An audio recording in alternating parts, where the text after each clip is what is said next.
पंचायत समितीचा नारळ फोडत असताना आपले उपस्थित असलेले आमदार बाळासाहेब कदम, महेंद्रप्पा आणि सर्व उमेदवार यांच्या वतीनं त्यांचं स्वागत करतो। बाळासाहेब, ऊन जास्त झालेलं आहे, आपल्याला जास्त काय म्हणजे ताटकळत लोकांना ठेवायचं नाही, परंतु तुम्ही आल्यानंतर नारळ फोडायचा। परंतु तुम्ही जी लोकांची भावना जाणली आणि स्वतः उन्हात बसला, त्याबद्दल नेता कसा असावा याचं प्रतीक आपण समोर ठेवलेलं आहे। फक्त तुम्हाला थोड्याच वेळात सांगतो, दुदोंडी जो हा गण आहे, श्रीकांत नाना, तुम्ही ऐका, दुदोंडी या पंचायत समिती स्थापन झाल्यापासून 5चीच वेळ गेली नसेल तर सलग आपण तिथं विजय कमवलेला आहे। शंकरराव रानमाळे आमचे ग्रामपंचायत सदस्यातून पंचायत समितीवर होते, त्याच्यानंतरच्या 6 निवडणुका मग तुपारीचे पवार गुरुजी असतील, म्हणजे आम्ही तुमच्या त्यावेळेला विरोधात आणलं होतं, शेकापमध्ये ते होते, पण त्यांना निवडून आणलं। त्याच्यानंतर आम्ही दादा पाटलाला उभा केलं, गावचा उमेदवार असताना सुद्धा आम्ही दादा पाटलाला ज्या गावामध्ये आमच्या एका वार्डाचंही मतदान नाही अशा गावातल्या माणसाला आम्ही तिथं ठामपणे निवडून आणलं। दादा पाटलानंतर पुन्हा वेळ आली श्रीकांत नानाची मंडळी कुंडलमधली, पण दुदोंडीत आम्ही एकदम जोरात काम करून त्यांनाही निवडून आणलं।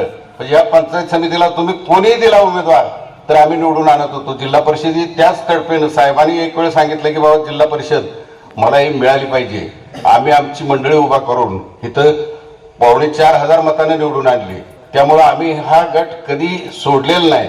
आताही तुमची इच्छा होती की बाबा घरातला जो उमेदवार द्यावा, शिवाजीराजेची मंडळी म्हणजे आमच्या घरातलीच आहे आणि सर्व मतभेद सावंतपूरचे, रामानंद नगरचे किती त्रास झालाय तुम्हाला ते मी जवळनं बघितलंय, ते मिटवण्यात तुमची शक्ती गेलेली आहे। पण इथून पुढे तुमची वेळ वाया न घालवता आपण ते सर्व काम एक दिलानं करू। तुपारीतले आमचे सगळे खंदे कार्यकर्ते, संजय पाटील असतील, नाही तर सर्व दीपक, सर्वांनी मिळून जो उत्साह दाखवलेला आहे, आता येताना सुद्धा ते फार ताकदीनं आले। दहेरीचे शंकर चेअरमन बंडा हे चांगल्या ताकदीनं आले तिथं, नागराळहून सुद्धा गुत्तांना हे सर्वजण, लाला गुरुजी, आपले सर्वजण एकदम ताकदीनं माणसं इथं आलेत। रामानंद नगरचे माणसं आलेत, सावंतपूरचे आलेत, दुदोंडीतून तर न भूतो न भविष्यती अशी मोटरसायकलची रॅली काढून स्त्रिया, सर्व भगिनी आणि आम्ही पुरुष मंडळी आलोय। आम्ही आमच्या परीने इथं काम करू, आमचा काय खारीचा वाटा असेल। परंतु जिल्हा परिषदमध्ये तुमच्या या मतदारसंघामध्ये 8 जिल्हा परिषद आणि 16 पंचायत समिती आहेत आणि त्यात मी तुम्हाला कालच सांगितलंय की कुठल्याही एका पंचायत समितीला दुसऱ्या जिल्हा परिषदला भेदभाव न देता तुम्ही सर्व ह्या पंचायत समिती आणि जिल्हा परिषद अगदी ताकदीनं लढवायचं। तुम्ही मला त्यावेळेला मान्य केलंय की बाबा कुठलीही कमतरता, अगदी साम दाम दंड तुम्ही वापरण्याची गरज नाही, आम्ही त्या सर्व गोष्टीत सक्षम आहे। परंतु तुमच्या सहकार्यानं ह्या सर्व जिल्हा परिषद आणि पंचायत समित्या आपण निवडून आणू।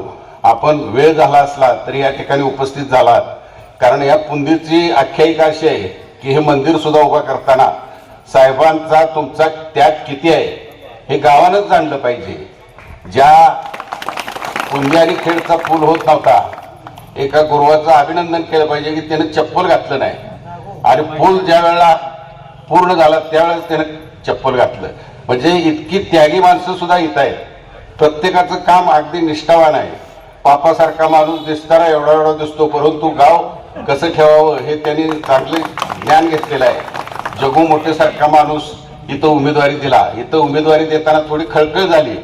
आता मलाही त्या विरोधी बाजूचे म्हणजे आपलीच माणसं, परंतु इथं काही दिसलेली नाहीत, ते लवकरच दुरुस्त करा आणि आपण जे दिलेला शब्द आहे तुम्हाला तो शब्द पाळण्याची क्षमता आमच्यात आहे आणि यांना भरघोस मतानं निवडून आणू। आज या ठिकाणी आम्ही दुदोंडी आणि कुंडल दोन्ही जिल्हा परिषद गटाचा नारळ फोडलेला आहे। पुंदीचं हनुमान देवालय हे असं आहे की सांगली जिल्ह्यात 1 नंबरचं हनुमानाची प्रसिद्धी असेल तर ते पुंदीचे आहे, त्याच्यानंतर तुंगाचे आहे। आणि ह्या 1 नंबरच्या प्रसिद्धीला जागरूक राहण्यासाठी आम्ही सर्वजण कटिबद्ध आहोत। आपल्या सर्वांचा आशीर्वादाची गरज आहे। महिला भगिनींना फार त्रास झालेला आहे, उन्हात बसलेले आहेत। यानंतर आता तुम्हीच बोलावं आणि माईक तिथंच देऊया तुम्हाला।